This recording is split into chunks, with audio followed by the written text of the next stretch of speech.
Welcome to the Cyber Tech Podcast, inside the minds of everyday IT and cyber pros.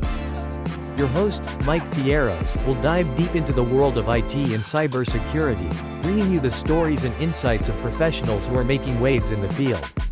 From how they got started, to their most exciting projects, and their advice for aspiring tech enthusiasts, we cover it all.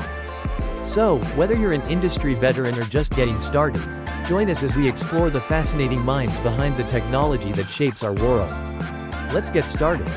How's it going? Mike, once again, back in action. This is the Cyber Tech Podcast, inside the minds of everyday IT and cyber pros. Took a little break, about a couple weeks or so, but I'm back now, ready to hit the ground running with episode number 17 coming up.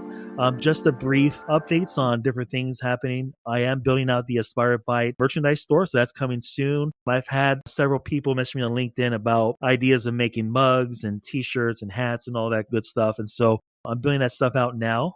Just kind of a fun, the stuff that we're doing here at Spirebyte. Updates on Louis the Tech Dog. The Louis the Tech Dog project book is almost done. Hit a couple roadblocks as far as some artistic stuff that I'm doing aside for it. So that's coming up soon. And thanks for also the guest suggestions as well. I'm really excited for episode 17 right here because this gentleman I've heard at CactusCon, heard on YouTube, on the podcast and whatnot. So this gentleman right here, his name is Ryan Chapman. He is a seasoned threat hunter and SANS author instructor. How's it going, Ryan? Pretty good. Thanks for having me on. I'm excited to be here. For sure. No, I appreciate it, Ryan. Like I mentioned before, I think I changed this meeting or this interview a couple times though, but I thank you for your patience, Ryan, and I'm so honored to have you on here. Oh, heck, no problem. At one point, I was working 12 to 16 hours a day, literally 7 days a week for about 2.5 years. And I know what it's like to have a crazy schedule and just have to rearrange some things. Appreciate that. Ryan, to kick it off, explain a little about yourself, your background, and how you got into cybersecurity. Yeah. So when I was young, and I mean young, I was just addicted to my computer. I mean, that's all I did pretty much. I got home from school. I'd have friends over. They'd be, what do we do? Play when we were kids. They'd be hanging out, whatever, in my room or something. And I'd just be on the computer ignoring them. Like I've always just been a computer nerd, fascinated by the world of computing. And in junior high, I started getting into graphing calculators, like the Texas Instruments line. And I got a TI-85. I learned to write some basic programs for it. And then in 8th grade, I learned to do some assembly language stuff. And then I eventually took a concurrent enrollment class when I was I think I was a sophomore or junior in high school. And it ended up being, it was a programming class, but it ended up being an assembly language class. And I was like, wait a minute, I've seen this before because of my calculator days. I really started getting in online to the cracking groups that were, basically it blew my mind that people were able to, via IRC, AOL, whatever it was I was on at the time, Hotline, if anyone remembers that. And yes, I'm dating myself a little bit there. I used to wonder, how are they providing cracked software? Like, how are they doing this? So I just got really, really interested in the intricacies behind, using like kernel level debuggers like soft ice and things of that nature. Pretty much just knew that my career would be in computing. It wasn't until I was graduating college in 2012. I went a little late. I took a couple of years, 4 or 5 years to do, nothing. But when I eventually went and I was there for 7 years, during that time, thought I was going to be a penetration tester. I really did. I thought I was going to be a red teamer, pen tester, break things, write reports. And then towards the end of my school tenure, I had a former student of mine, because I used to be a technical trainer in a call center. For the 7 years I was going to school, I worked in a call center environment. So I was up there running my mouth, teaching people all about DSL, digital subscriber line, and troubleshooting, things like that. And he called me up and he was bragging about this new job that he had just landed. And it was in a security operations center. And he was talking about the kinds of things they were doing in this security operations center. And it was, I'm going to say this probably a lot on this podcast because I do say it a lot in general. But it was blowing my mind. I'm like, it's like out of a movie or out of a book. And I was like, this is awesome. Maybe I want to be more on the blue team side. And so I gave it a chance, ended up getting the job. And basically 13 years later, here I am.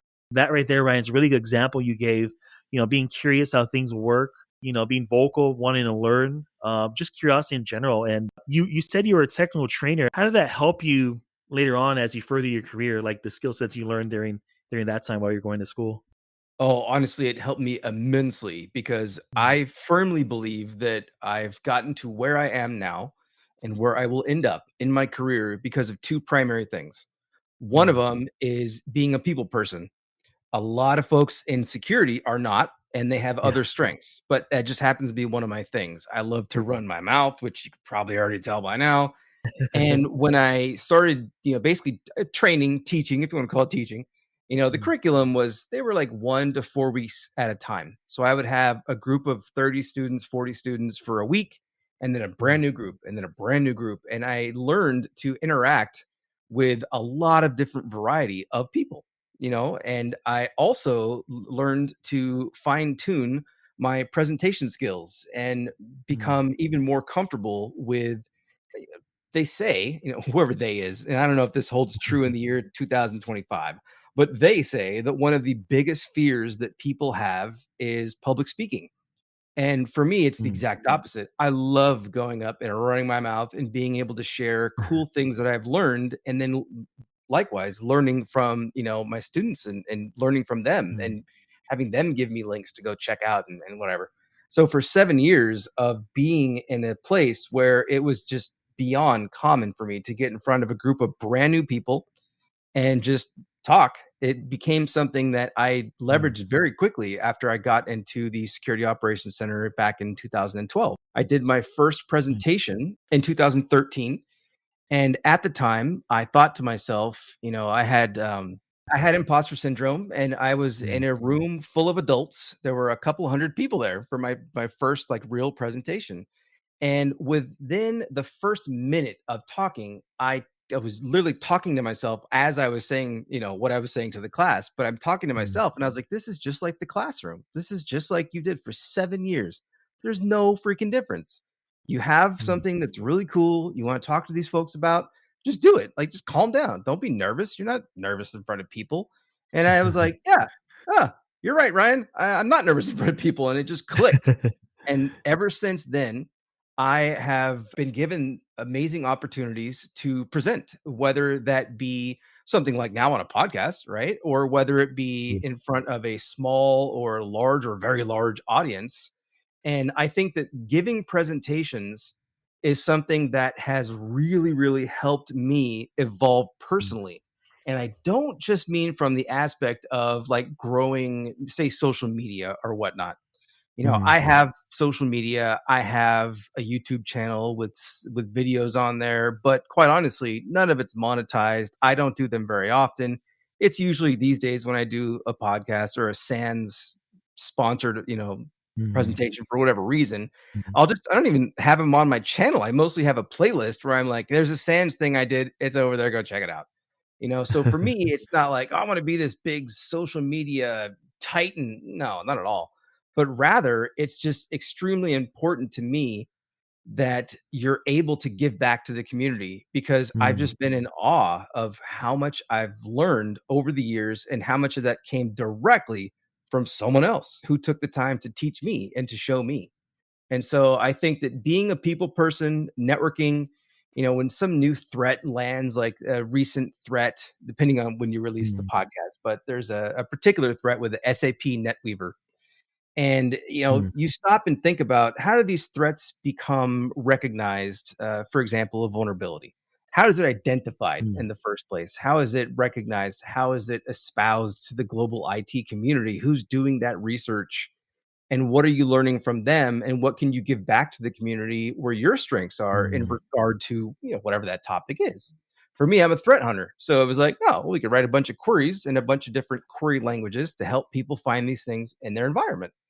And so by networking with mm, people and learning, what systems do you use and how do you do your thing? And let me read your article from top to bottom, once, twice, or thrice to learn about, the analysis you performed and the outcomes, whether they're all wins and usually they're not, by the way. So you'll have some, as I like to call deltas, where it's room for improvement, and in any scientific evaluation uh-huh. type of situation. You fail over and over until you get it right. And True. anyways, I think that's really it, is just being able to interact with other people, truly wanting to do that, Mm. appreciating other people, and being able to go and give presentations. I think that is, excelled me as far as my career growth. Yeah, it's nice to have on your resume or LinkedIn or whatever people are using these days for their hiring purposes. But Mhm. also, it's just more becoming more ingrained in the community and the global security community. It's massive, but at the same Yeah. time, it's a small world, and you end up you're like, wait a minute, that guy used to work at Virus Total. He attended one of my talks. He told me that I made an error after the talk was over and explained what my error was. We laughed Mm. about it. I never forgot that. And now I see he's over here at this company and he's released an article on so and so, and like, just hitting him back up. Hey, Mm. you remember me? And that's taken me very, very far. And I think that a lot of people don't they're afraid, honestly. They're afraid to push Yeah. themselves out of the bubble to interact with other people because they think, oh, everyone knows more than me. Well, freaking duh. I don't write Yeah. exploits. I've never written an exploit in my life. Well, I mean, I followed some classes, right? But I've never Mhm. done that, right? So we learn from all these other people, and the more you can interact with them, get to know them, become involved in with communities, small and large, like CactusCon, Mm. Yeah. and the more we can give back, be that a blog, articles, social media, presentations, podcasts, Mm. whatever, then I think it's very, very useful because this is an ever evolving creature of a realm in which we dwell. It's always changing. There's Yeah. always some new thing. And if no one person can just be like, oh, I know all that. No, you don't. So, True. you know, utilize what you can to interact with others and learn from them and help teach folks that maybe don't know what you know. One thing's for certain, like you mentioned, networking, whether you're going in IT, cybersecurity, information security, that's like a must because yeah, you're right. We don't know everything. And like, going to these conferences like CactusCon, you first time I went about 3 years ago, I was like, hey, this is pretty cool. Going to get into information security, being able to go up to people. And what surprised me, I've been to other conferences and stuff like that, but this was my first actual cybersecurity conference. And what surprised me was that even folks that I've listened to podcasts from, I approached them and man, such down to earth folks. Like they're willing to take their time and learn. And then when you interact with those folks, a lot of folks there, no matter DEF CON, Cyber CactusCon, no matter where you go, you're growing and they're growing too. And so that's such gold. That's such a gold nugget right there to just kind of network and stuff like that. When it comes to like public speaking, I get folks messaging me like, hey, I'd like to be a network engineer or computer support. I'm trying to get a big thing is, do pen testing. I want to be a red teamer. You also hit on the dot two, Ryan, is that soft skill, learning how to talk to people, to explain yourself, to talk to people that don't know anything about IT or technology or cybersecurity, information security whatsoever. And so that definitely helps you. Yes, and find the communities that are built around those events or the people who attend those events. Discord and Slack are phenomenal. I spend Mm, most of my time on Discord and Slack. If I'm doing quote unquote research, it's typically I'm talking to someone on Discord or Slack. I have a couple of yeah. VMs up. I'm doing something. I'm either succeeding and telling them how to do it, or quite the opposite. I'm failing hard. And I'm asking in that community, hey, this is what I'm doing. Here's what I'm getting. What am I doing wrong? And like actually CactusCon had gone on for I think 8 years. I think there were 10 years, but like eight of events, right? Mm, And mm, I took over for CactusCon 9, I believe, nice. if I'm correct here. And when I did, at the time, we didn't have a Discord server, and it was my first thing. I was like, no, no, no, no, no. CactusCon spins up in quarter 1 of the year. It gets hype on Twitter/X and Yeah. LinkedIn, and then people attend, and then it goes away for a year. And I was like, no, no, no, no, no. We're going to build a community here. Like, let's get these people talking together. Let's get them sharing ideas. It's not just about having 2 days of presentations and workshops and whatnot. Like, let's keep that going all year round. And so I set that up, True. and it was a hard sell for the team. They're like, I don't know, people might say something stupid. And I'm like, well, of course they're gonna say something stupid. They're people. True. I'll probably say something stupid in there, and I have. But anyways, yeah, Slack and Discord are great. Mm, There's a couple that I think are really, really strong. Like one I'll just throw out there is if you're mhm. interested in digital forensics in any way, shape, or form. There's a Discord server. It's literally called the Digital Forensics Discord server. And you can just Google Nice. that and you'll find exactly what I'm talking about. They have open invites. There's thousands and thousands of people in there from organizations all across the world. We have a multitude of SANS people in there, those who have taken Mm, classes, those who instruct classes, and those who have written classes, and just you mm. can ask all the questions you want and you can give back. And it's the way that I grow. Without that, I don't know what I'd have. Especially with internet access, I'm in a smaller town than Phoenix, that's for sure. Here in Yuma, Arizona, and so the resources as far as like being the big metro area like San Diego, Los Angeles, Las Vegas, Tucson, Phoenix, Dallas, Fort Worth. We there's really no, smaller cities like this. You really don't have. There are folks that work cybersecurity, information security, IT, but is no group that meets up and stuff and whatnot. At least not yet. But having access to these Discord servers and Slacks, and I'm a member of a couple of them. I've learned so much that stuff I still don't know. It really helps for folks being in the smaller communities that might not have access to certain things and whatnot. How does one go from hey, I want to get into IT, I want to get into cybersecurity, to going into digital forensics? Is that something that you recommend? Learning online, depending on the resource they have locally, or attending college? Highly recommend it. I'm a big fan of lifelong learning, Mm. and to the point where I just recently, and I mean like just recently, like the past couple weeks, became a student faculty advisor for the SANS Technical Oh, Institute, awesome. so for sans.edu. I'm actually going to Nice. be, and this is funny to say it out loud because I sound like an adult when I'm an idiot, but or hopefully no students hear that. No, I'm not.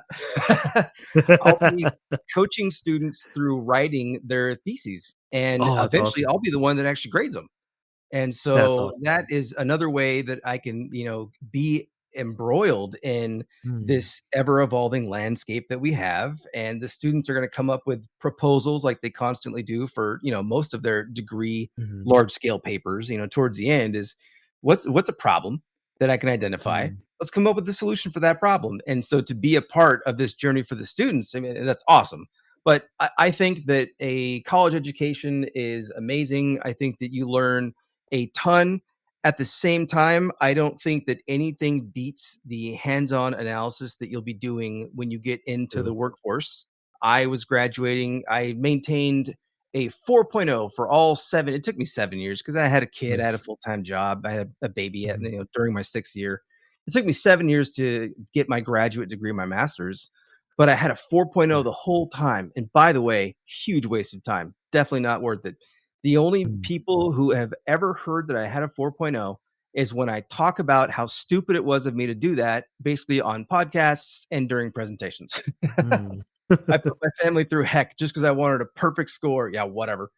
I came out of there and I got into that security operations center and I was beyond confident. I Mm, excelled in my studies and I studied so hard and I did so well. Yay me. And then I got to the real mm. world. I was like, whoa. So I just happened to get into a place where we had a SOC and a CERT, a computer incident response team. Nice. The CERT was more of the engineering arm. And from the get go, they wanted to train the SOC to basically be the from soup to nuts incident handlers, Mm, incident response handlers. If a mhm, large scale incident like a big rutro happened, someone from the CERT would play the incident commander, but for the most part, the people working that 95% were SOC members. And what they mm. would do is they would take us into what we called it our war room. This is back when a lot of people still worked in person. So we would go into Uh, a room and they would be like, all right, today we're going to learn all about the NTFS file system directly with hands on training based on mm, something that happened in our environment. Here's the data files. Here's your in case license, USB. Open it up. I'm going to guide you through. I was blown away. Blown away. First thing I ever did that I was like, whoa, I'm doing forensics is we analyzed a disk image, like a 1.4 megabyte disk image. So old school that was FAT32 formatted, and we were learning oh, how to identify the timestamps based on the actual file system review itself, not just going into Ncase and clicking on a mm, file and having it tell you, well, the file was created on this day and blah, blah, blah. We were parsing the file system. And from there, we went into NTFS. And like I had this really cool environment where people were just very, very prone to teach one another. And Mm. I would not be where I am without my college education, and I would not be where I am for darn sure if I didn't get really lucky and get into that environment where all those cert people Mm. were just like, "Here's how I do engineering for whatever it is on the cert. I'm gonna show you what I do and how I do it," and just, open the floodgates basically. So, I really think Mm. that getting into, for example, digital forensics, surround yourself Mm. with those who are in the field and be very, very willing. And one thing is that a lot of people trying to quote unquote, they always say break into cybersecurity. I'm going to break into cybersecurity. They'll Mm. come in Yeah. and start asking like a slew of questions, like 20 questions within 20 minutes. It's like, all right, calm it down. Ask one question, get an answer from a couple different people, go research it, go do some hands-on training with it, spin up a VM and play around with whatever that topic is. Use if I'm using one tool to learn about the master file table in the NTFS file system, and I Mm. feel, all right, cool, I can use this tool. All right, well, that's one tool.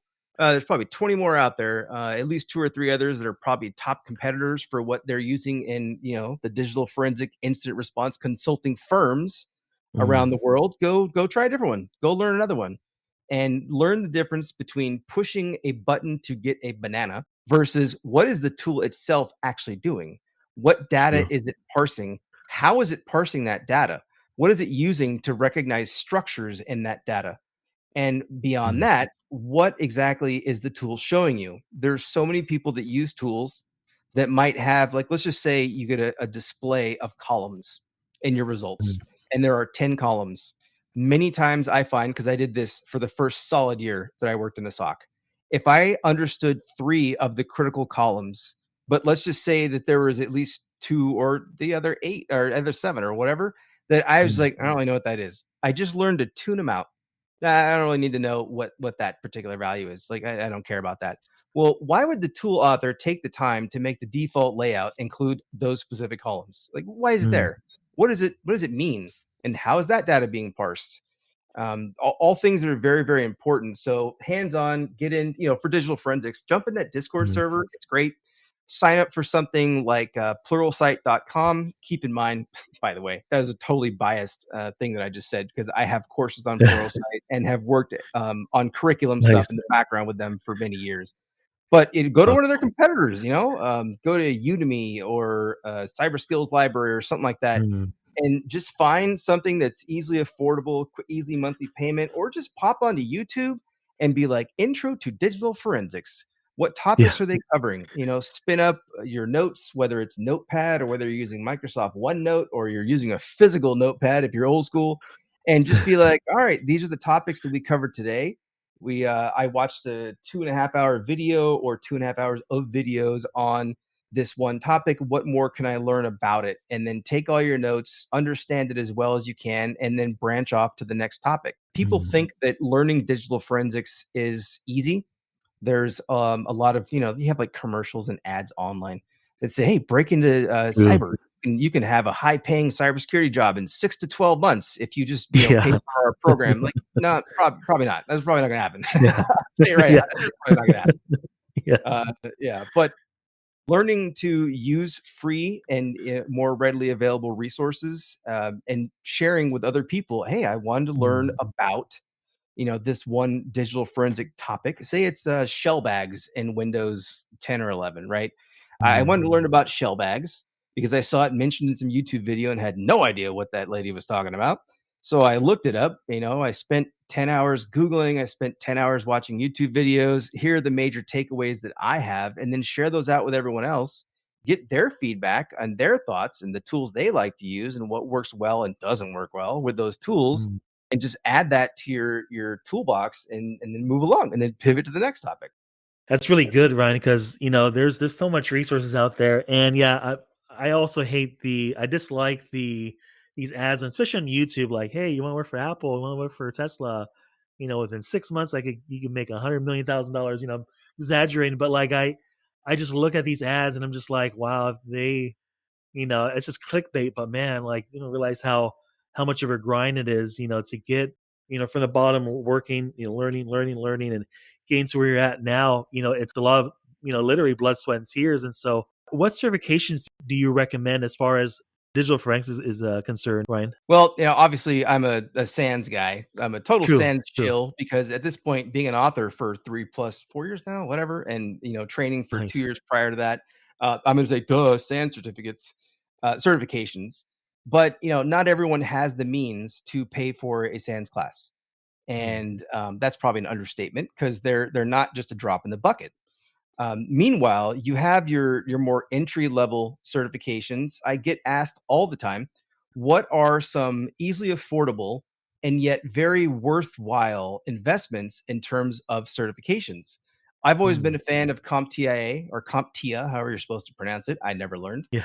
And Security Plus is a great place to start. A Network Plus is great. I have people ask me all the time, should I become a CCNE or whatever other Mm. Cisco's? I haven't even kept up with Cisco certs, to be honest. If I want to be in cybersecurity, it's like, well, not really, because I mean that depends on what we're talking about here. I can usually tell people is that I have not run an enable command in the command interface of a Mhm. router or a switch or whatever other network device in probably 10 years, maybe longer. You don't necessarily need to deep dive into exactly how Cisco or another company like them does their switching and routing, but it is important to understand those topics, which is where Network Plus, covers a decent amount of that, getting your foot in the door. And then CompTIA has another certification. CISA Plus, Cybersecurity Analyst Plus, or something like Yes, that. that's it. I Thank forget. you. I Yeah. was literally going on their website, like, what's that called that I talk Oh. about sometimes? Yeah, CYS Plus, that guy. So that's easily affordable. You can just go to a bookstore if you still have bookstores around you, or go Yeah. online and grab a quick study guide. They often sell for these types of certifications a book Mm, for the curriculum, and then usually a Q&A book, basically a testing book. And I highly mm, recommend picking one of those up and just going through it over and over and over until you feel comfortable, and then go schedule the exam and grab the cert. I also think Linux Plus is really good for security because not only does it help folks who may not be used to working in disparate environments, right? Like if mm. you're all Mac OS, True. all Mac OS, all Mac OS, all right. If you're all Windows, all right. But the idea of learning that there's different security implications, different threat types, Mm, different threat actors that target and or manipulate, or different malware that run in a variety of different operating systems, the more that you can just get a base knowledge of, how to utilize something like Bash or the Z shell or whatever in Linux to just go about your business and use the system, the better. A good example of that is when I mm, first started in the SOC, I realized that I had been using Debian based Linux systems huh, anytime I ever used a Linux system. And at the time when I got into the company where I was, we had a large development arm in the CERT, and they were doing everything in Red Hat based systems. And so I was mm, like, well, okay. So I forced myself to basically install my system as OpenSUSE. And I had to learn it. And it was really funny because all the basic stuff I thought that I knew, like even just, using a package manager, like aptitude, like, nope, you're using Yum now, or, whatever it is. And mhm, then just forcing yourself into an uncomfortable environment can be the best type of learning you could possibly have. mm. The more that you fail, when you eventually get it right and you eventually learn how to do it going forward, like you're not going to forget that. No one likes the feeling of failing something, but the learning curve, the learning from that fail definitely is going to help you. And no, I definitely agree. Like getting those certifications is going to help get you in the door. Ryan, what's next for you in terms of like research teaching or like community projects? I know you mentioned that you're going to be helping students at SANS with like, I guess their thesis and stuff like that. Yeah, so I am known to take on too much. When I Oh, mentioned at the beginning of the call that I was working 12 to 16 hours a day, 7 days a week, I was dead serious about that. I literally did that. It ugh, nearly ripped apart my family. I almost had a mental breakdown. We'll call it almost. Sure. yeah. Almost, whatever. I take on too much. So what I was doing was writing a SANS course by myself, a 4-day course. I was running a cybersecurity conference, and I was working in IR consulting, a minimum basically of 50 to 60 hours a week. Oh, So doing all of that, I had to eventually take time for my family and myself, and to find myself outside of the world of security. It was brought to my attention by my wife one day in a very polite way. That's a lie, by the way, that I was doing too much, and I was done doing that. So I stepped away from CactusCon. I actually went back to present again this year. I got to present, and I think it was my, I don't know, 6th or 7th year presenting there. But I hadn't presented in a while because I was helping, run the show with everyone on the team there. And I'm now really, really digging doing things like podcasts like this, and also helping folks however I can share knowledge. Like I do, I'm in a large Slack group, and I do what do I call it? Cool Tip Tuesdays, where I just drop random tips on Windows, Linux, Mac OS, whatever. I should probably drop those on social media at some point. But I'm really interested, again, kind of going back to my roots on doing more of a deep dive into something I don't know as much about, but that does relate to some of my day-to-day activities, and then presenting on that. So an example being is, we've run, I believe it's 5 now. I think it's 5 years in a row that I've presented or co-presented a workshop at DEF CON, which when I say that now, I'm like, yeah, I do DEF CON workshops. Yeah, it's fun. Back 10 years ago, I never would have fathomed that I would ever have the opportunity to run a workshop at DEF CON. So what I normally do for presentations or workshops, and what I'm going to be doing a lot more going forward, is putting together ideas, whether it's a call for paper entry or whatever it is, a research project that I'm working on with people in a Discord or Slack server, on things I don't really know how to do, and literally teaching myself how to do it so that I can then spread that knowledge, find something else I don't know anything about or that I'm very fledgling with, and then forcing myself to learn that. So I've lived in this world of ransomware for, I don't know, 5 years now. My SANS course is on ransomware, and I do a lot of things. I do a lot of talks on ransomware, right? So the workshop we submitted, not sure if they're going to accept it or not, is tied very closely to ransomware, but specifically it is learning all about EDR killers and silencers, and understanding how they function, up to and including writing your own. And so I'm working with a buddy of mine who's, worlds apart from me in terms of skill when it comes to actually developing. Like, he's a straight, true, quote unquote, hacker. And so I'm leaning on him to do all the, how to develop an actual EDR killer, and basically evolving the tech, and by learning more about it, giving back to the community, and then moved on to the next thing. So my thing is calming down on doing too many presentations and being too involved and trying to be the hero all the time with working IR consulting. I get to threat hunt. I work basically 40 hours a week at day job, and it feels really, really good to still be able to give back, but to not be completely just enthralled and have my entire life revolve around my career. I'm the same way, Ryan. I think most of us are in IT, cybersecurity, information security. We kind of like doing this podcast. I do the same thing. I have weird hours, long hours, and doing this podcast and the stuff I want to do on the side. It definitely, I love doing it, and I don't know what else I'll be doing. But I have to remind myself as well, and also the folks listening to this podcast right now, remind ourselves that let's take time for our family. Let's take time to take that vacation. Let's take time to recharge, if you will, and find, like you mentioned, Ryan, find better ways to use our time wisely. Living here in Yuma, I can't really network with guys like I want to physically. So doing this podcast and reaching out to folks on LinkedIn and Instagram and whatnot, that definitely helps as far as like your bandwidth, if you will, when it comes to learning things, get to know people more and whatnot. That's definitely going to help. If ransomware attackers had a theme song, what do you think it would be and why? Ooh, they had a theme song. Well, there's been a couple jingles that some companies have come up with to help with marketing and things of that nature for ransomware, or ransomware oriented. I'm trying to think, what would their actual, I guess it would be, what's that song that goes, "Here Comes the Boom"? Oh, yeah, that's right. That is, oh man. Is it POD? Boom? Oh, it actually is. Yeah, that's it. Yeah, I recognize it now.